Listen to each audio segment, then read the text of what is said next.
अगले कुछ मिनट्स के लिए आप ये भूल जाइए कि आप कौन हैं, आप कितना जानते हैं, आप में कितना ज्ञान है और आप क्या मानते हैं। अगर बिजी हो और काम के बीच में ये वीडियो देख रहे हो तो पहले काम ख़त्म कर लो।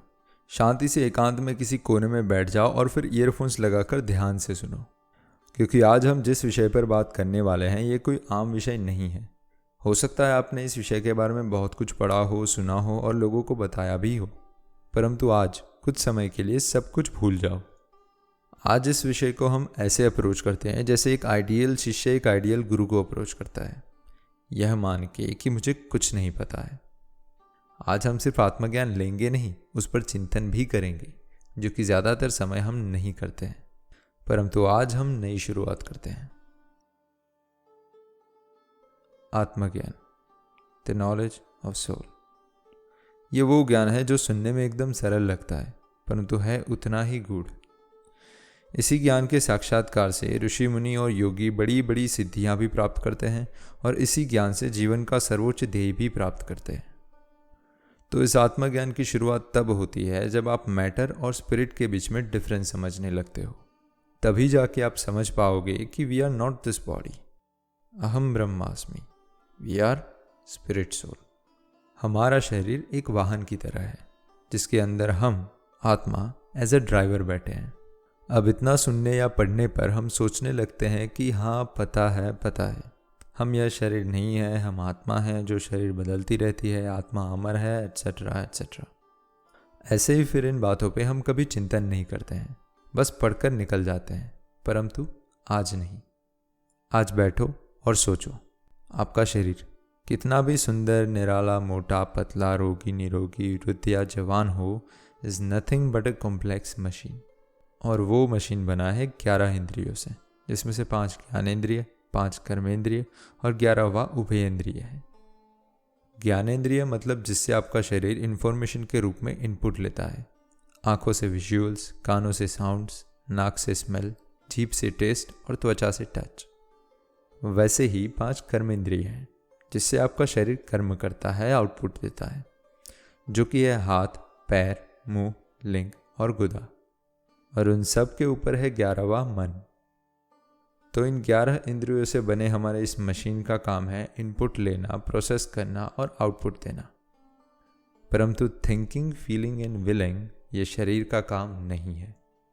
हमारा यह भौतिक शरीर जो 5 महाभूतों से बना है, पृथ्वी, जल, अग्नि, वायु, आकाश, उसके सिवा हमारा एक और शरीर है जो हम मृत्यु के बाद भी जिस शरीर में जाए उस शरीर में हम अपने साथ ही ले जाते हैं। वो शरीर इन ग्रॉस एलिमेंट से नहीं परंतु सटल एलिमेंट से बना है, जो कि 3 है: मन, बुद्धि और मिथ्या अहंकार, mind, intelligence and false ego. इस सटल बॉडी को यानी कि हमारे सूक्ष्म शरीर को हम अपने थॉट्स, डिज़ायर्स और एक्शंस से जैसा भी शेप देते हैं वैसा ही शरीर हमें प्राप्त होता है। फॉर एग्जाम्पल, अगर हमारे विचार अनहेल्दी है, अनकंट्रोल है, तो हमारी एक्शंस भी अनकंट्रोल और अनहेल्दी ही रहेगी, जिसके परिणाम स्वरूप हमारा शरीर भी अनकंट्रोल और अनहेल्दी होगा। अब इसी उपमा की अवधि अगर बढ़ा दी जाए तो समझ लो कि आपके पूरे जीवन के दौरान आपने अपने थॉट्स, डिज़ायर्स और एक्शंस को जैसे शेप किया है, उस डिज़ायर्स को पूरा करने के लिए जो योनि सबसे सही रहती है वो योनि में आपको जन्म मिलता है। जैसे कि अगर आप पूरा जीवन भालू की तरह सोने में ही रुचि रखे हो तो आपको अगला जन्म भालू या बिल्ली की योनि में मिलेगा। अगर आप भेड़िए की तरह मांसाहार करने में लगे रहे हो तो भेड़िए या कुत्ते का जन्म मिलेगा। और अगर आप पूरा जीवन बस सेक्स और सेक्स के बारे में ही सोचते रहे हो तो आपको उसके अनुकूल सूअर या फिर कबूतर का शरीर मिलेगा, जिससे आप शांति से दिन में 50 बार अलग अलग पार्टनर्स के साथ भोग कर सकते हो, जो कि मनुष्य योनि में पॉसिबल नहीं है। ये तो हालांकि हमने ऊपर से बता दिया। ऐसे तो according to various levels of consciousness and desires there are 84 lakh total species.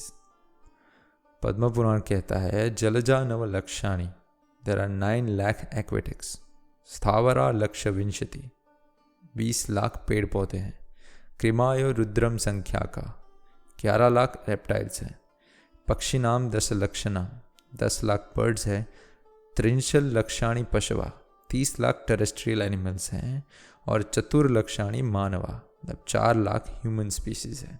जिसके अंदर देव, दानव, दैत्य, गंधर्व, किन्नर, चित्त, चारण, यक्ष सब आ गए। तो ये सारे फॉर्म्स हमारी इच्छाओं से ही जन्म लेते हैं। हम जैसी इच्छाएं रखते हैं, जैसी कॉन्शियसनेस बिल्ड करते हैं, वैसा ही शरीर हमको भगवान देते हैं। अब सोचिए, हम दिन रात हमारे शरीर को डेकोरेट करने में लगे हैं, उसको कंफर्ट देने में लगे हुए हैं, परंतु मैटर तो हमारी कॉन्शियसनेस करती है।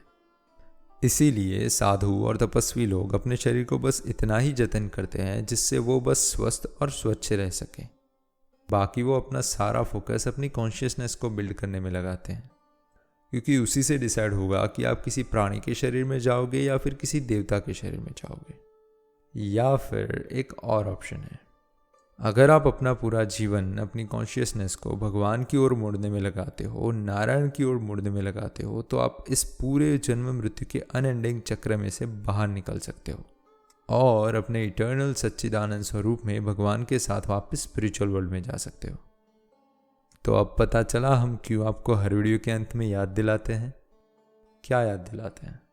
यही, दाल रोटी खाओ और हरि गुण गाओ।